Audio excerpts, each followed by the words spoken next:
Kita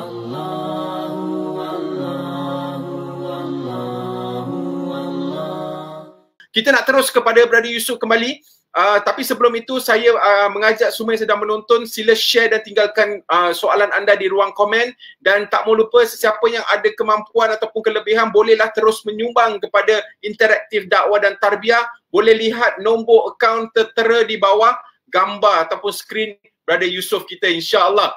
Baik, kita nak pergi kepada Brother Yusof tadi. Brother Yusof ada mengatakan when the dust has settled, ya. Maksudnya di sini ialah selepas semua perkara yang berlaku tu, kredit kad lah, usaha bisnes lah dan sebagainya, akhir sekali seperti orang Melayu kata tu, sampai dah terduduk lah, ataupun apa ni orang kata tu, seperti ditimpa tangga, jatuh ditimpa tangga.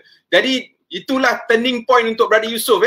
Jadi kita nak dengar bagaimanakah dakwah girlfriend Brother Yusof ketika itu kepada Brother Yusof. Silakan.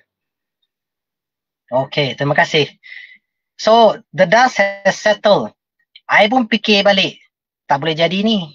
Tak ada duit, tak ada kerja, hutang keliling pinggang. Satu hari tak ada duit nak makan. Nak makan apa? Tak ada tempat nak tinggal, I nak tinggal di mana? Sekurang-kurangnya, kalau I masuk Islam, I sebagai seorang Muslim, di Malaysia ada 20,000 masjid dan surau bergabung. Ini statistik beberapa tahun yang dulu lah. Sekarang I tak tahu berapa, dah kena cek balik JAKIM. 20,000 rumah.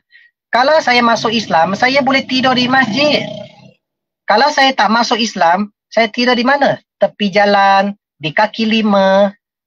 Jadi Allah bagi saya satu, orang kata, bayangkan ambil baldi baju yang kita cuci tu, tutup kepala, apa kita nampak? Tak nampak apa-apa. Tak dengar apa-apa. So waktu tu hanya ada dua pilihan dalam saya punya kepala.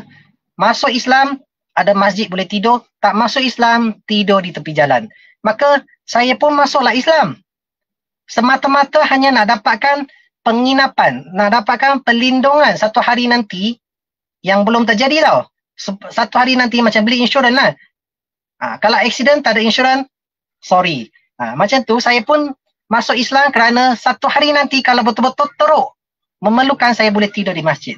Sebab tuan-tuan dan puan-puan, rasa-rasanya karya masjid surau dan juga AJK, kalau seseorang yang bukan Islam, dia datang tidur di masjid, rasa-rasanya dia akan dihalau ke dia akan dijemput baik? Yang mana satu? Secara umumnya lah, bukan semua mereka akan kena halau. So itu yang main dalam pemikiran saya. Kalau saya tak masuk Islam, saya kena halau. Maka saya pun masuklah Islam. Saya tak kenal siapa tu Allah, siapa tu Rasul. Apa tu Islam pun saya tak tahu. Malahan apa yang saya tadi salah faham tentang Islam, benci hari Jumaat, tu semua tetap ada. Tetapi Allah blankkan I punya otak, blankokan, tak nampak apa-apa, pilih antara dua ni. Nak tidur tepi jalan ke tidur masjid? So I pilih tidur di masjid. So dah masuk Islam. Jadi sebenarnya titik apa ni orang kata tu, the turning point titik perubahan tu bermula hanya dengan niat nak masuk Islam sebab nak dapat perlindungan di masjid. Tetapi saya sangat tertarik kepada point tu, Brother Yusof. Tadi you kata kalau sebagai seorang bukan Islam, you pergi ke masjid nak minta penginapan, mungkin tidak akan diberikan. Tetapi kalau selepas memeluk agama Islam sekalipun, kalau hari inilah kita pergi ke masjid-masjid, maaf katalah, hanya sebagai satu perkongsian saja, adakah masjid akan terbuka untuk kita untuk bertidur satu malam? Namun saya tahu ada beberapa masjid yang buat sedemikian, di antaranya ada di Penang dan sebagainya, malah mereka memberi bilik khas lagi untuk rehat. Jadi saya rasa itu sebenarnya satu strategi yang agak unik di mana dicadangkan oleh girlfriend you waktu itu dan akhirnya telah membuat anda masuk Islam tapi tanpa mengenal Islam itu sendiri. Jadi saya nak terus pergi kepada soalan berikutnya.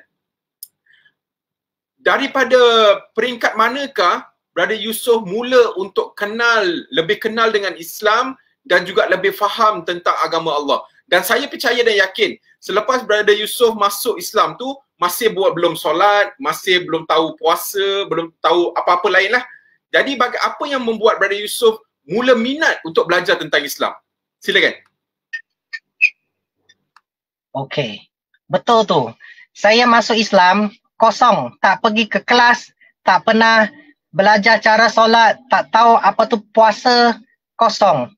Sebab orang kata chicken out. So I lari daripada agama Islam ni. Saya tak boleh nak betul-betul terima. Pendekkan cerita, saya tak belajar. Saya kosong untuk 3 tahun yang pertama. So pada masa bila saya mula belajar Islam? Semasa saya diberi jemputan untuk pergi ke opening ceremony, ada pembukaan rasmi NGO Islam, saya diberi jemputan sebab dia orang kata sana ada percuma makanan free. Oh ya ke? Naklah pergi. Sebab dapat makan free, pergilah. So sampai sana, saya tengah makan. Tengah makan, saya suka pakai tangan makan. Makan dengan pakai tangan, bukan pakai sudu. Saya tengah makan, enjoy. Tiba-tiba ada ceramah tau. Ada tazkirah kat depan, kat atas pentas. Saya tengok-tengok. Ini bukan orang Melayu. Kenapa dia begitu bagus tentang ilmu agama dia begitu bagus, tetapi dia bukan orang Melayu.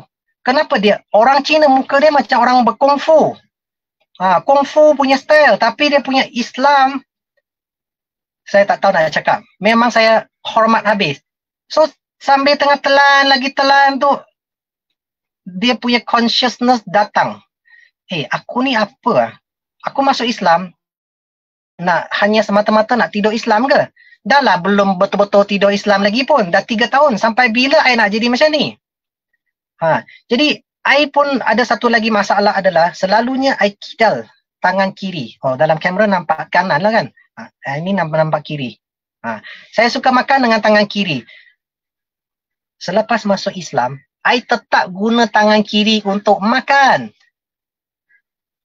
Ada satu orang brother sebelah saya, dia kata, brother, dalam Islam kita makan guna tangan kanan, bukan tangan kiri.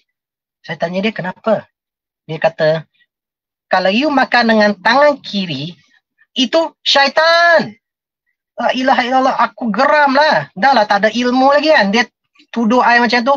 I balas balik, I kata, you kata itu syaitan, tapi saya manusia. Saya terus makan lagi dengan tangan kiri. Sebab dia punya cara nak bertegur saya tu mungkin tak sesuai. Saya pun tak ada ilmu. Cina juga. Tak tahu Islam. Sampai satu hari masa saya pergi ke kursus dakwah yang dianjurkan oleh seorang pendakwah. Semasa rehat, orang pergi belakang, pergi tandas apa semua, saya pergi tanya dia. Saya kata, brother, kenapa Islam begitu susah? Dah lah nama saya kena tukar daripada Philip Kwek jadi Yusof Iman. Nama sudah kacau. Sekarang tangan saya yang makan tangan kiri yang saya sudah daripada lahir sampai besar tangan kiri ni pun nak kacau. So dia kata bukan. Dia tak marah saya makan dengan tangan kiri tu. Salah. Dia kata kalau you biasa dengan tangan kiri, you nak makan boleh. Semasa you masuk mulut tu, dua-dua tangan masuk. Contohnya makan burger ataupun minum air. Maka dibolehkan. Sebab dia kata, sebabnya adalah Islam datang dalam kita punya hidup untuk ajar kita tata tertib yang baik, tata tertib yang bagus. Perkara-perkara yang kita lakukan di zaman jahiliah yang tak elok, Islam betulkan. Perkara-perkara yang elok, yang bagus yang kita lakukan, Islam terima. Jadi rupa-rupanya Islam datang dalam kita punya hidup untuk fine tuning our life. Macam orang kata, spana, skru sini sana sikit, tukar spare part sikit bagi dia cantik. Okay. So Islam, Jadi saya nak tak sikit Brother Yusof, tadi you ada sebut tentang cara teguran tu sebenarnya cara teguran yang salah ya. Di mana dia sepatutnya ada cara yang lebih baik untuk menegur seseorang. Macam dia mungkin tidak tahu bahawa Yusof seorang yang baru saja memeluk agama Islam, dan apabila kita nak memperbetulkan seseorang bukan cara dengan cakap yang terus nak letakkan syariat, terus nak letakkan kekerasan ataupun apa yang Islam, the do's and don'ts dalam Islam. Sebenarnya bukan begitu dalam menegur orang. Sama juga dengan menegur sahabat-sahabat kita yang baru saja nak berhijrah. Kita tidaklah boleh terus paksa dia, kalau kau tak solat kau akan masuk neraka. Mana kita boleh cakap macam gitu, betul? Jadi dalam kita menyampaikan dakwah ataupun islah ini, hendaklah sentiasa kita gunakan hikmah. Hikmah tu sangat penting. Tanpa hikmah, kadang-kadang kita boleh menyinggung perasaan orang lain. Yang baik dia, kalau dia boleh terima. Kalau yang tak baik dia jadi lebih jauh daripada Islam. Itu yang kalau boleh kita nak elakkan lah, insya-Allah. Allah.